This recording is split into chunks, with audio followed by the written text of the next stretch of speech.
Olá, sejam bem-vindos à nossa continuação da videoaula de número 1, parte 2, da disciplina Noções de Projeto de Estradas, onde continuamos a apresentação do projeto da rodovia do Rodoanel de Teresina, Piauí. Na primeira parte, nós abordamos os aspectos teóricos, os principais projetos de uma rodovia. Depois, apresentamos o relatório geral, com as características gerais do projeto do Rodoanel e entramos nos projetos específicos de engenharia, restringindo ao projeto geométrico, terraplanagem e pavimentação. Nesta segunda parte, objeto desta aula, vamos falar dos projetos de drenagem superficial de águas e sinalização, de obras de artes especiais e correntes. E vamos falar ao final do orçamento, as peças orçamentárias. Então, iniciando, no projeto básico de engenharia existe um projeto específico, que é o projeto de drenagem superficial. A função desse projeto é dimensionar os dispositivos necessários para coletar a água das chuvas e retirar ela de cima da rodovia, pois a permanência delas prejudica a vida útil do pavimento. Então aqui nós trouxemos alguns exemplos de dispositivos que são projetados. Esse aqui, por exemplo, é o meio-fio de concreto, chamado MFC tipo 05, que ele vai ter dimensões e vai ter consumos de materiais. Aqui é uma exemplificação deste. Pronto. E aqui é um exemplo de uma sarjeta triangular, que diferente do meio-fio, né? Tem uma peça vertical, você tem uma peça no formato de triângulo com suas dimensões e seus consumos de materiais aqui embaixo. E aqui é um exemplo da sarjeta pronta. Tá? Ela é codificada como STC02, as peças orçamentárias lá na frente. No projeto de drenagem superficial, existem ainda outros dispositivos, como por exemplo, a entrada de água, que é codificada como EAD. Aqui nós temos a 01 e a 02, a 01 desse lado, a 02 desse lado. Tá? A 01 é a entrada em uma única direção, a água vem do meio-fio e entra aqui, que é essa que está exemplificada aqui. E aqui é quando a água vem dos dois sentidos da rodovia. Geralmente isso aqui é muito colocado quando você tem uma curva vertical do tipo côncava, que a água vem nos dois sentidos e tem que descer. Aqui, geralmente, numa descida principal. E aqui é a vista de perfil dessa drenagem superficial. Outro dispositivo de drenagem muito usado são chamados descidas de água rápida, os DAR2, tá? Que é nada mais do que uma espécie de escorregador de água. Tá? Aqui é a vista lateral dele. E, geralmente embaixo se coloca dissipadores, blocos ou pedras. Tá? Aqui é uma vista de perfil e aqui é uma vista da seção transversal nesse ponto. Né? Observe-se que é uma valeta de concreto por onde a água desce. Lá em cima você tem a entrada d'água, aqui embaixo o dissipador e no meio a descida d'água rápida. Agora, terminando o projeto de drenagem de águas superficiais, vamos falar do projeto de sinalização. O que é que ele visa? Ele visa dimensionar as sinalizações horizontais, que são as pinturas, e as verticais são as placas, para comunicar ao motorista qual a melhor forma e a mais segura de usar a rodovia, obedecendo às regras do Código de Trânsito do CONTRAN. Tá? O CONTRAN é um Conselho Nacional de Trânsito que regulamenta a legislação de trânsito. Aqui nós temos exemplos dos tipos de placa que você usa e um exemplo de um projeto geométrico. Pronto. Aliás, projeto de sinalização, desculpa. Então, você tem as placas regulamentatórias, são as vermelhas, a de advertências, são as amarelas, a de serviços azuis e as indicativas e educativas, que podem ser brancas ou verdes. Aqui nós vamos detalhar depois esse projeto, mas basicamente você vai ver que ele vai dizer a cada quilômetro da estrada que tipo de sinalização vai ter verticalmente falando, dentre essas opções. No caso da sinalização, por exemplo, vertical, você tem detalhes do tipo as distâncias laterais em relação aos bordos da pista que deve ficar a placa, a altura da placa, tá? A altura de afundamento dessa placa, tá? Seja no perfil de corte, seja no perfil de aterro. E tem alguns detalhes específicos de placas quilométricas, tá? Que são aquelas que indicam a quilometragem. Tá? Isso para o detalhe da sinalização vertical de posicionamento é importante porque vai garantir a visibilidade da placa pelo motorista. Na sinalização horizontal, você vai ter várias situações. a colocar. Você tem a sinalização em tangente, que são as faixas simples ou duplas seccionadas, dependendo da largura da pista. Você tem as sinalizações em curvas verticais, que são sinalizações simples ou duplas contínuas. E você tem sinalizações em curvas horizontais, nas entradas e nas saídas, seccionada e contínua, e no meio da curva contínua. Vamos ver isso na prática. Aqui é o exemplo. Uma curva horizontal na BR-343 indo para Parnaíba. Na entrada da curva você tem seccionada à esquerda e contínua à direita, dizendo para quem está à direita não pode ultrapassar. Dentro da curva as duas são contínuas, dizendo que os dois sentidos não pode ultrapassar. E saindo da curva ela é contínua para quem está entrando na curva, voltando, e seccionada para quem está saindo, indicando que já é permitida a ultrapassagem. Observe que em tangente ela é toda seccionada, permitindo a ultrapassagem nos dois sentidos. Tá? E em curvas verticais ela é seccionada de um lado e contínua do outro, ou duplamente contínua, e aqui já tem a placa vertical proibindo a ultrapassagem, assim como aqui tinha a placa de indicação vertical da curva à esquerda.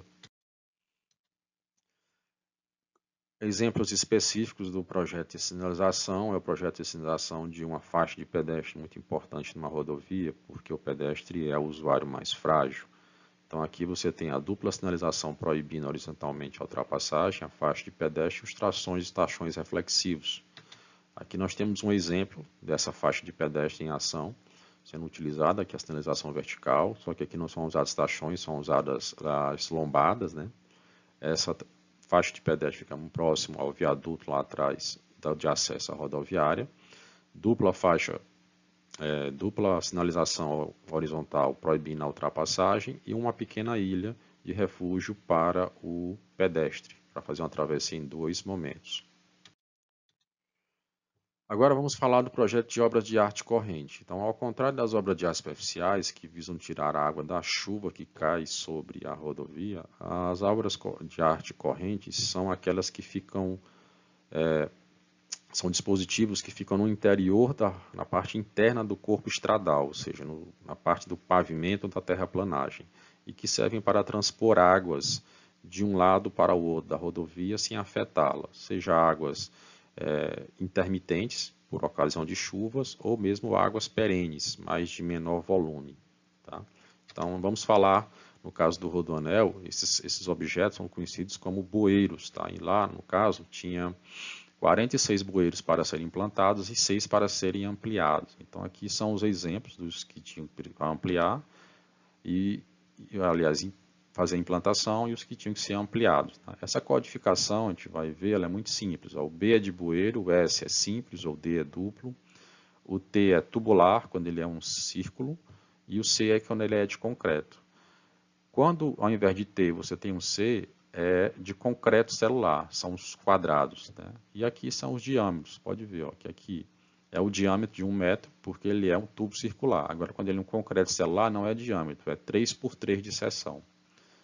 O detalhamento que você tem de onde estão esses bueiros é colocado aqui. A cada quilômetro, o tipo de bueiro, você tem a indicação do comprimento desse bueiro, tanto a jusante como a montante das águas. Tá? Você tem o diâmetro do bueiro ou as suas dimensões, no caso de ser celular, e a condição, se é implantar ou ampliar.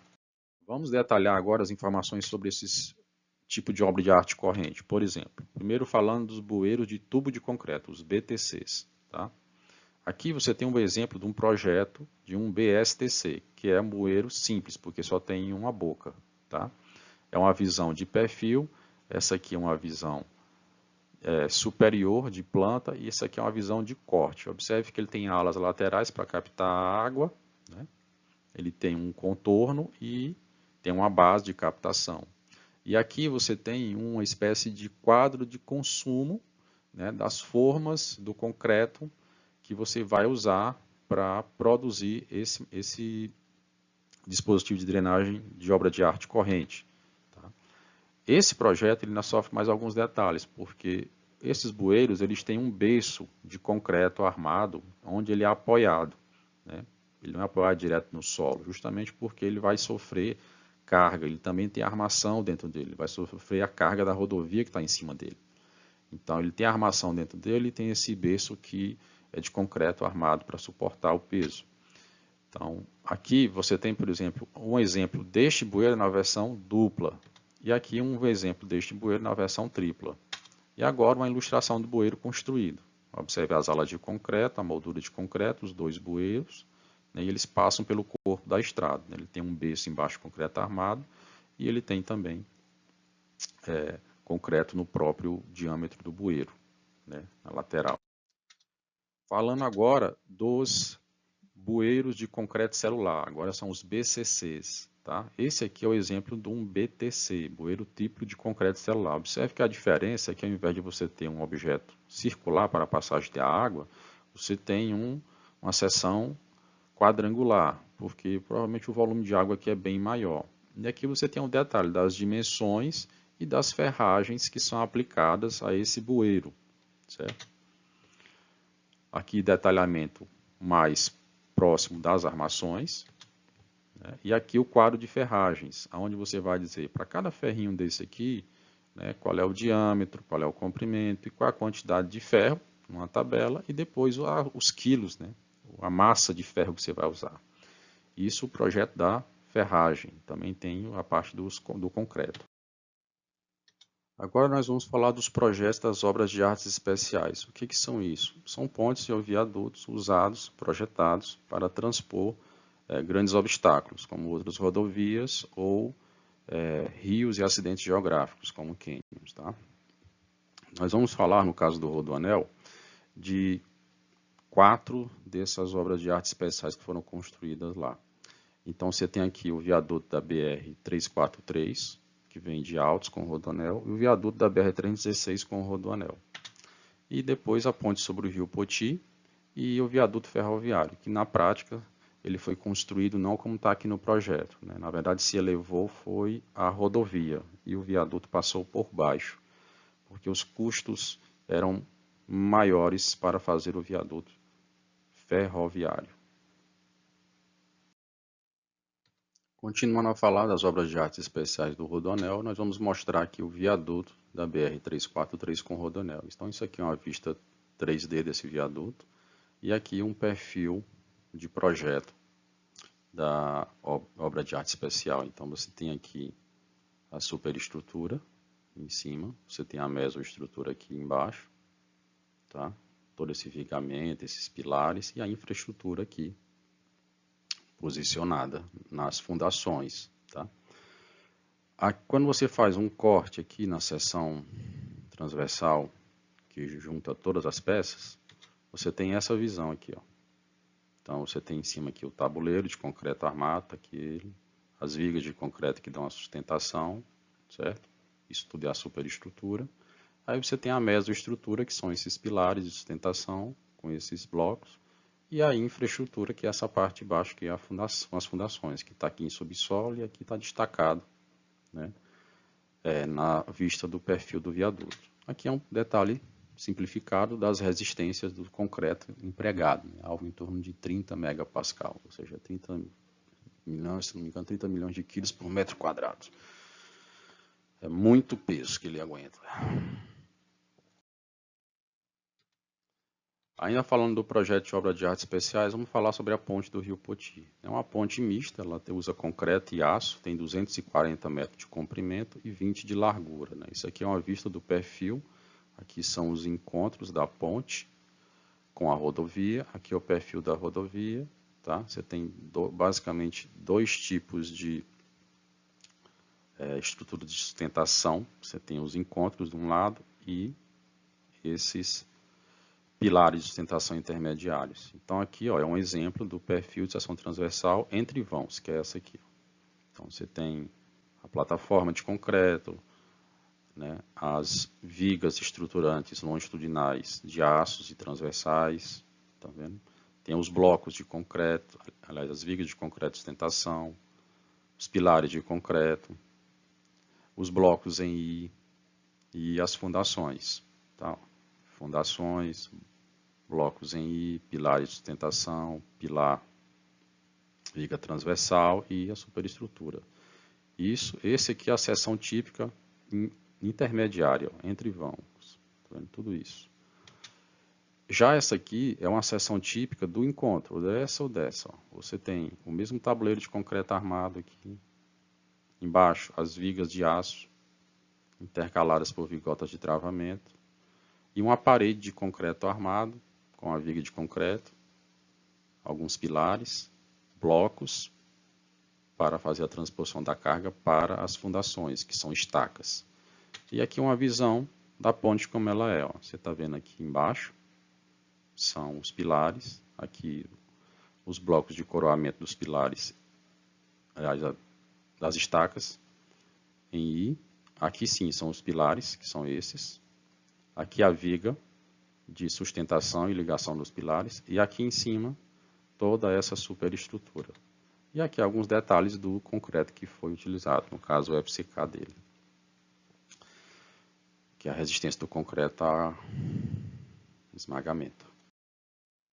Continuando, nós vamos falar agora do projeto orçamentário. O que é o projeto orçamentário? É uma peça que tenta definir os custos da obra e o tempo necessário para aquela obra rodoviária acontecer. Então, no caso do Rodoanel, ele coloca aqui, ó, sinteticamente, por exemplo, a terraplanagem, 360 dias, ó, é a obra mais demorada, né? Já a sinalização são 60 dias, entendeu?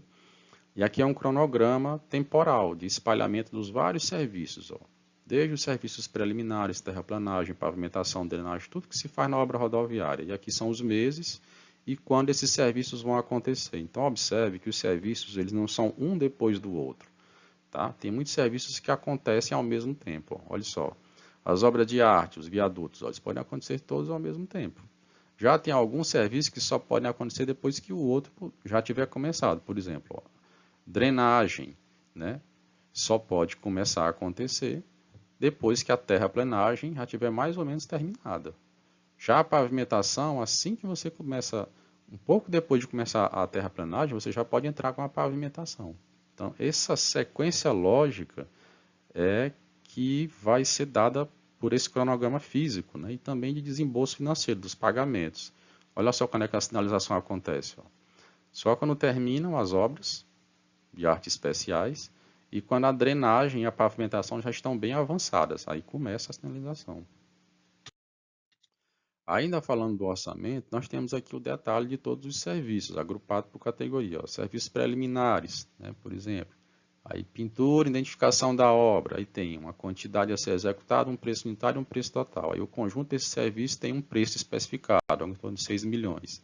Aí depois entram os vários serviços específicos, você tem a terraplanagem, tem a pavimentação, e cada um desses se abre em pequenos serviços. Esse código que vocês estão vendo aqui é o código do SICROM, que é um sistema de precificação do DENIT. Tá? Ele é usado para você achar no DENIT a composição que gerou esse preçozinho aqui. Ó. Preço unitário de fazer esse serviço aqui. Ó. Escavação, carga e transporte, material de primeira categoria, uma distância média de transporte, 400 a 600 quilômetros, aliás, 600 metros, com carregamento, né, com serviço de carregamento. É medido em metro cúbico, 73 mil metros cúbicos que tem que ser executado, preço 6,29, preço total 452 mil e alguma coisa. Quando você junta todos esses serviços de terraplanagem, você vê que você vai gastar com terraplanagem na obra algo em torno de 10 milhões e 700 mil. Já a pavimentação, ó, já é algo em torno de 19 milhões. Então, veja que você tem vários pequenos serviços que fazem um grande serviço. E esses pequenos serviços têm as suas codificações, tá? E são medidos em unidades diferentes. Uns em quilômetros, uns em metros cúbicos, um em unidade, um em tonelada quilômetro, né? Esses quantitativos vão vir dos projetos de engenharia, esses preços unitários vão vir das composições de custos que o DENIT tem como referência, que são obtidas pelo sistema de precificação deles, o SICROM, editado mensalmente para cada região do Brasil, por estado, aliás.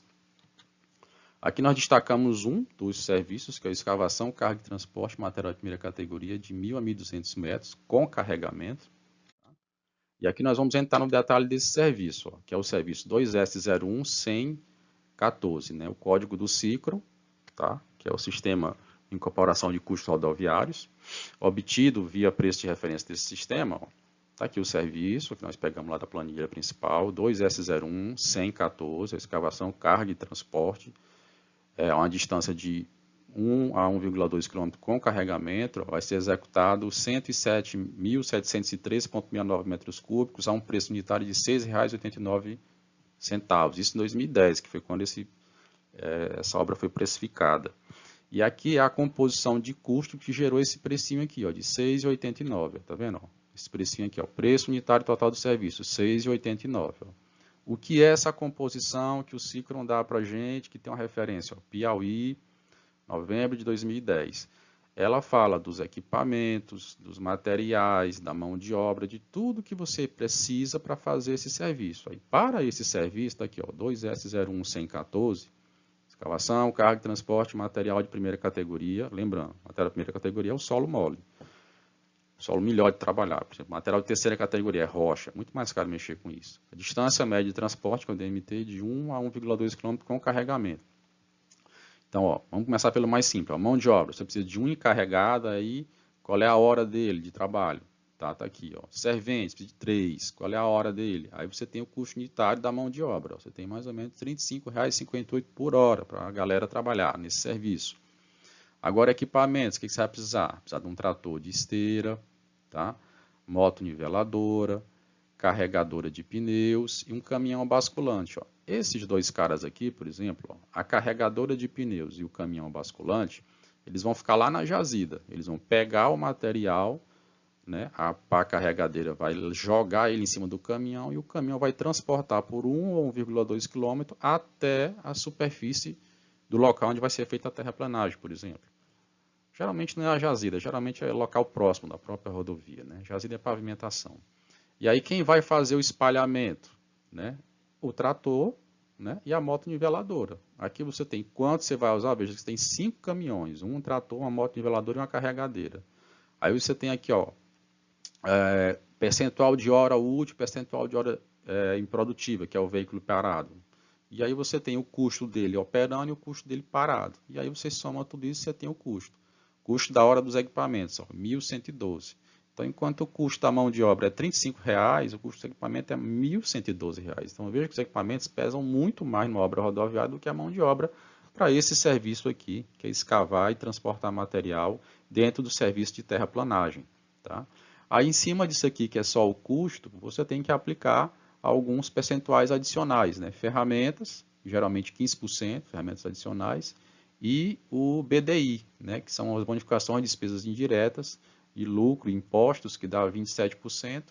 Então, você vai somando esses pedacinhos, né, em cima do custo aqui de cada um deles, e aí você vai chegando nesse precinho aqui, 6,69. E vem para a nossa tabela de orçamento. E existe uma composição dessa para cada uma daquelas linhas da tabela de orçamento. E agora, como é que eu acho o quantitativo? Está aqui o mesmo serviço, né? Escavação, carga de transporte, material de primeira categoria, tá? Distância de 1 a 2 km com carregamento, o 2S01114. Isso aqui já vai sair do projeto de engenharia, certo? A parte do projeto de terraplenagem, onde calcula-se o volume, né? A cada estaca você calcula os volumes de corte de aterro executado e aqui você acumula eles. Como nós estamos fazendo um serviço de aterro, provavelmente, aqui pelo que está especificado, você vai ter aqui na coluna dos volumes acumulados o somatório do conjunto desses valores vai gerar esse cara aqui, ó.